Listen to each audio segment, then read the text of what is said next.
If I can get everybody to tiptoe quietly back to your seats.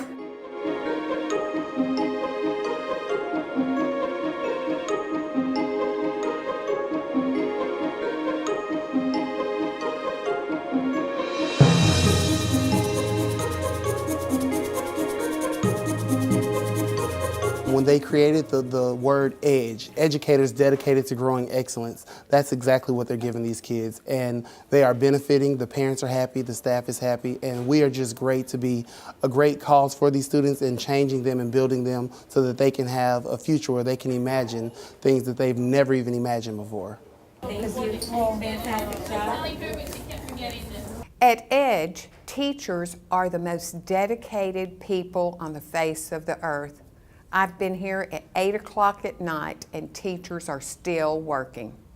Students are going through a great transformation where they're taking responsibility for their own learning. Parents are forming relationships with the school and learning to trust the school for their child's learning needs. The community is seeing that these schools are important to all of us, and we are willing to invest in their success. We saw that we needed a major transformation, and one of the issues was Tier 1 instruction. These students come in and they have such high needs. How can we be sure that we address the whole child and that we address their needs as completely and as quickly as possible? And that was the impetus for EDGE, to completely transform these schools that had been 2 years in a row improvement required rated by the state and had struggled historically over a decade up and down with student performance. So something major was needed, and our board and district brought forth a major change. Okay, you start from the origin. Uh-huh. And you go to the line. I think we could. Is he correct, guys? Yes. Yes, he is. This last year was not so good, but this year it has turned into like just something came alive and just helped the whole school, and now it's like we're just having a bunch of fun. We have our practice makes perfect board. It's where we pull some sheets out and we'll work on them to get our fluency better in our current work. The minute the students and parents came into the building, they knew things were different. Difference in how classrooms were set up, a difference in the experience level of the teachers, a difference in the way the schools were organized, the instructional materials, the hallways. Everything looked different. The district had done some major renovations with flooring, paint, all kinds of improvements in the facilities, in addition to restaffing both schools from the staff standpoint and the administration. Anything that meets the needs of our students is what happens on a daily basis. For example, as you go throughout our campus on today, you'll see flexible grouping, and that's not just a small group inside of a classroom. That's what you'll do in your traditional classroom setting.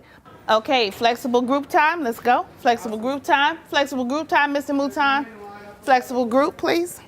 Thank you, thank you. Make sure everyone is out. I'll be right with you. We'll take 3 or 4 students from each one of those classes and make a group. And when we see that someone is progressing further than what we're doing, we'll switch them out and we'll grab someone else. So it's no longer class A, B, and C. It's a bouquet of flowers instead of just one flower, as you could say. But our parents are really happy with the parental feedback. We have a parent contact system called Remind, where it's set up to our cell phones and we can just send out a quick text message or send a picture of an assignment and send it out. So it's that constant contact with the parents, and they say, wow, I really appreciate that. Sometimes I can't get to a computer. I'm seeing from the students, for example, I have one paper that I kept from September that said, I can't do this, with a sad face on it. And then now when that student is turning in their reports and making B work from an F student, that excites me. I have a mom that says, wow, you really called just to say that you like my son and he's doing a great job? I said, Yes, ma'am. That's really the extent of my conversation. She said, you don't have anything bad to tell me? I said, actually, no. I just wanted to call and say that I'm enjoying your child and we're having a great school year. So just even the parents enjoying our positive interaction and doing things the way we call it, we do it, the EDGE way. Edge Campus, it's been wonderful. I've really enjoyed it. It's helped a lot.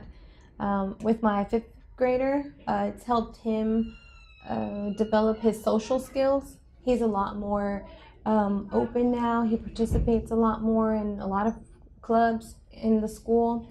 With my 3rd grader, academically, she's a social butterfly, so she didn't need any of that. But academically, she's a straight A student right now. So I know they love it. So if they're happy, I'm happy, of course.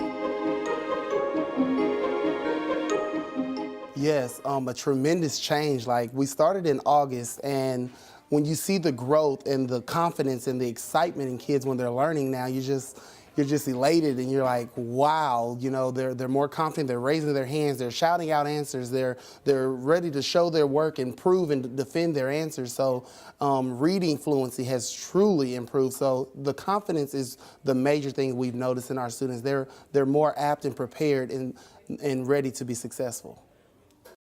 The attendance rate of the students has increased.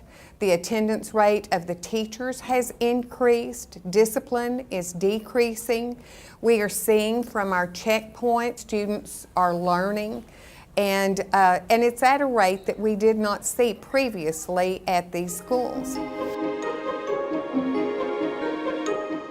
If you've never missed a day of school and you've never been tardy, your name will go on here, but at the end of each year, they'll take the stars down and you'll get a prize because you've never missed a day of school, you've never been late. And then it's you have 1st grade that been doing pretty good, then you have 4th grade, my name's on here, right here. My name has always been on here.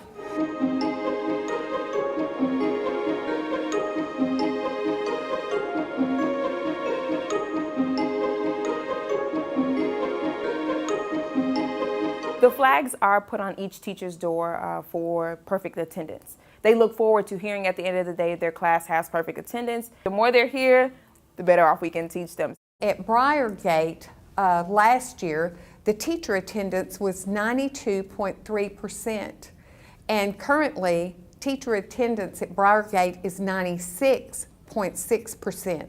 That's a good increase. At Ridgemont, currently it's 99.6%.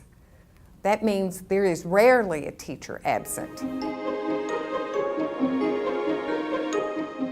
Frontal, temporal, parietal, occipital, cerebellum, brain stem, walking, rotate.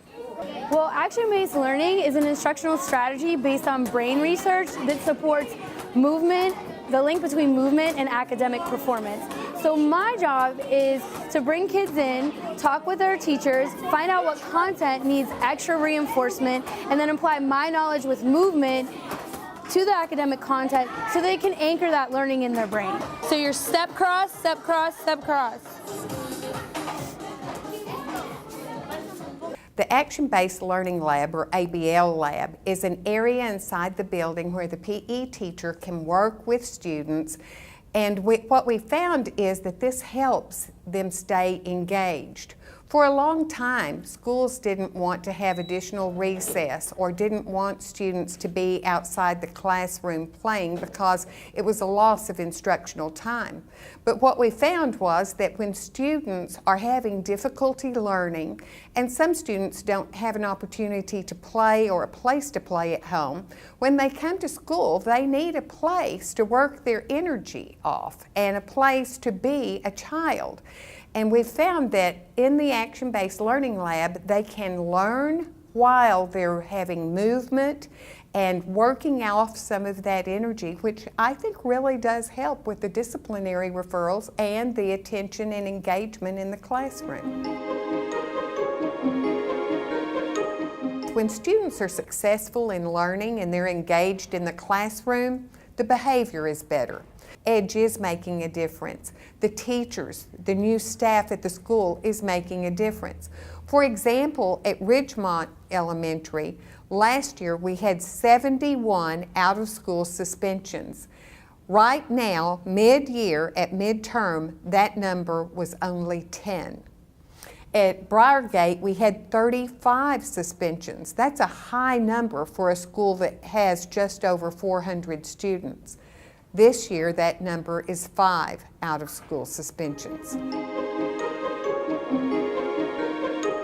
While we don't have STAR data to track our students' progress, we do feel that they are becoming more academically prepared and successful. As a district, we give checkpoints. These are shorter assessments based on the curriculum that's been taught within a window of time. What we see is that when the district improved, so do these students. And there has been some marked improvement. When we look at both Briargate and Ridgemont, their percent of accuracy is from 50 to 60% accurate. Massachusetts. Let's say it. Massachusetts.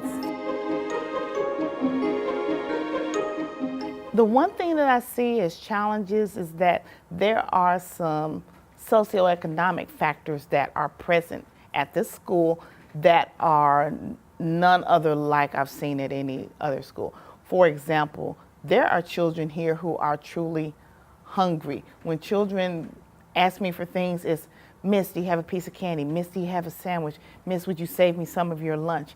And although I've always worked at Title I schools, I've never seen the level of need as high as I've seen it here.